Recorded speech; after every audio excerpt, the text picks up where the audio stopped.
A mediados del siglo XX, Argentina parecía avanzar con fuerza. Sin embargo, bajo la superficie del progreso se escondió un país dividido.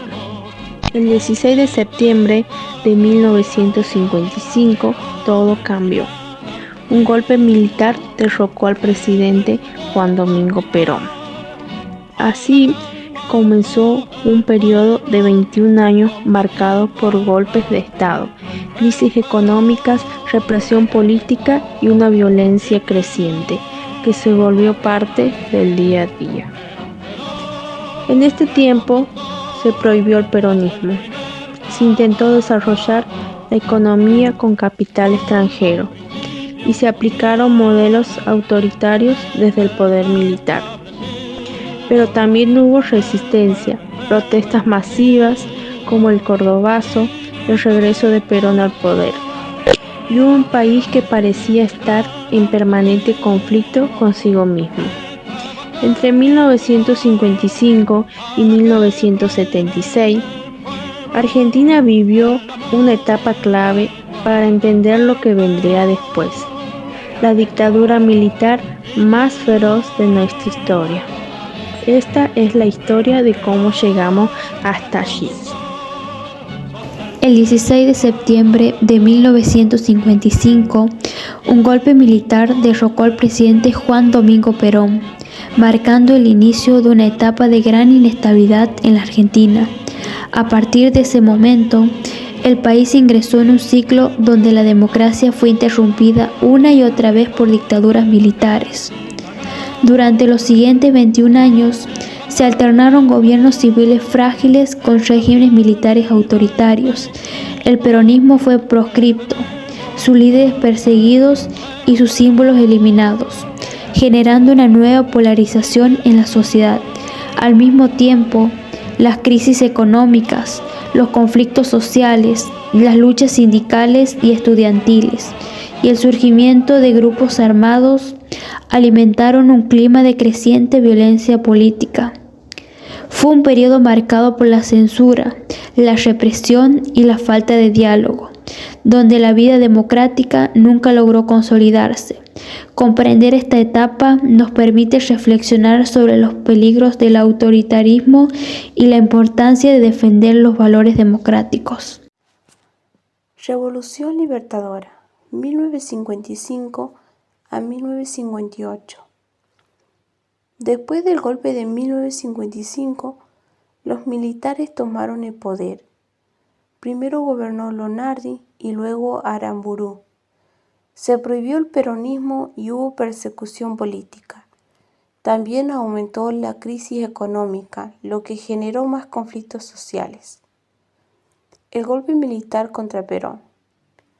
El golpe de Estado ocurrió el 16 de septiembre de 1955, liderado por un grupo de militares descontentos con el gobierno de Juan Domingo Perón. La autodenominada Revolución Libertadora derrocó a Perón, quien se exilió en España. Gobierno de facto de Lonardi y Aramburu. Eduardo Lonardi, septiembre a noviembre de 1955, asumió el poder inicialmente, pero fue reemplazado por Pedro Aramburu, debido a sus simpatías con el peronismo. Pedro Eugenio Aramburu, juro por Dios, nuestro Señor y estos santos evangelios, desempeñar fielmente el cargo de presidente provisional de la Nación Argentina. Si así no lo hiciere, que Dios y la patria me lo demanden. Proscripción del peronismo. Se prohibió la actividad política peronista y muchos líderes y simpatizantes fueron perseguidos, encarcelados o exiliados. Se buscó eliminar cualquier vestigio del peronismo en la sociedad.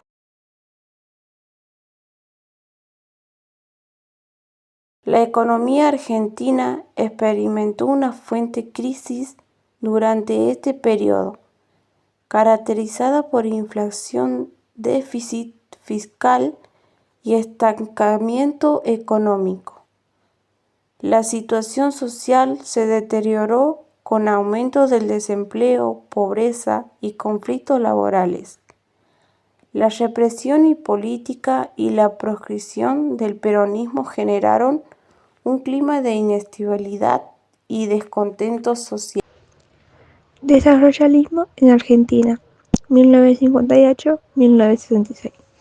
El gobierno de Arturo Frondizi marcó un periodo significativo en la historia argentina con su política socialista. El plan desarrollista buscaba impulsar la industrialización del país a través de las inversiones del capital extranjero. Sin embargo, esta política también generó conflictos sindicales y políticos debido a la percepción de que se estaba entregando el control económico a intereses foráneos. A pesar de los esfuerzos para modernizar la economía, el gobierno de Frondizi entregó una fuerte oposición militar y sindical. La presión militar finalmente llegó a su caída, y el desarrollismo durante este periodo intentó transformar la estructura económica de Argentina, pero los desafíos políticos y sociales limitaron su éxito duradero. La Revolución Argentina 1966-1973. En 1966, las Fuerzas Armadas volvieron a tomar el poder, pero esta vez bajo el liderazgo del general Juan Carlos Onganía. Así comenzó la llamada Revolución Argentina, un gobierno militar que buscaba instaurar un régimen autoritario, sin partidos políticos, sin elecciones y sin participación ciudadana.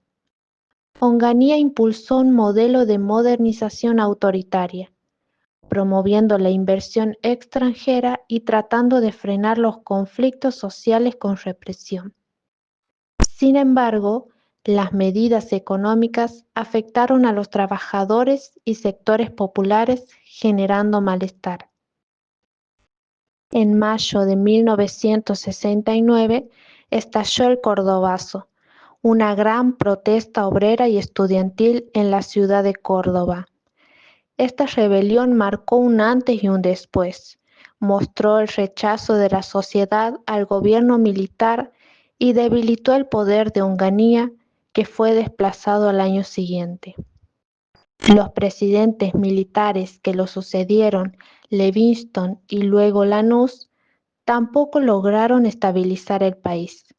La violencia política se agravó con la aparición de grupos guerrilleros y la respuesta represiva del Estado. Finalmente, en 1973, los militares convocaron a elecciones, reconociendo su fracaso para gobernar. Así terminó la llamada Revolución Argentina, dejando un país más polarizado con una creciente crisis social y política. Yo sentí que teníamos tan próximo el cincuentenario del Cordobazo que sentí una motivación enorme y empecé a ver quiénes habían sido invisibilizados en el Cordobazo y me encontré que los invisibilizados eran las invisibilizadas y sentí que había que restituir el papel en la historia que tuvieron las mujeres en el Cordobazo. Toda mi vida he militado desde muy joven, que empecé a trabajar en la docencia, soy profesora de lengua y literatura en la Unión de Educadores de la provincia de Córdoba. Apenas entré a la docencia me afilié y desde ese gremio participamos como delegación capital en la jornada del Cordobazo. Ninguna cumplía un solo rol. Eran correo, transmitían los mensajes, llevaban información de sindicato a sindicato. Éramos cuidadosas, íbamos ayudándonos entre nosotros, por ahí se nos perdía una compañera, empezábamos a ver, y volvía por otra esquina, unos compañeros. En septiembre de 1973, Perón es elegido presidente con el 62% de los votos. Su vicepresidenta es su esposa, María Estela Isabel Martínez de Perón. Gobierno marcado por conflictos sociales, crisis económica y violencia política. La violencia política actúan grupos armados como Montoneros, Ejército Revolucionario del Pueblo, Alianza Anticomunista Argentina. Se intensifican los secuestros, asesinatos y atentados. La muerte de Perón el 1 de julio de 1974, muere Juan Domingo Perón, asume su esposa, Isabel Perón, sin experiencia política y con fuertes presiones de todos los sectores. La crisis final de 1974 a 1976, Isabel no logra contener la crisis. Aumenta la inflación, el desempleo y los conflictos sociales. Se agrava la represión y la violencia política. El país entra en una fuerte inestabilidad institucional. Y al finalizar está el golpe de Estado, marzo de 1976. El 24 de marzo de 1976, las Fuerzas Armadas derrocan a Isabel Perón.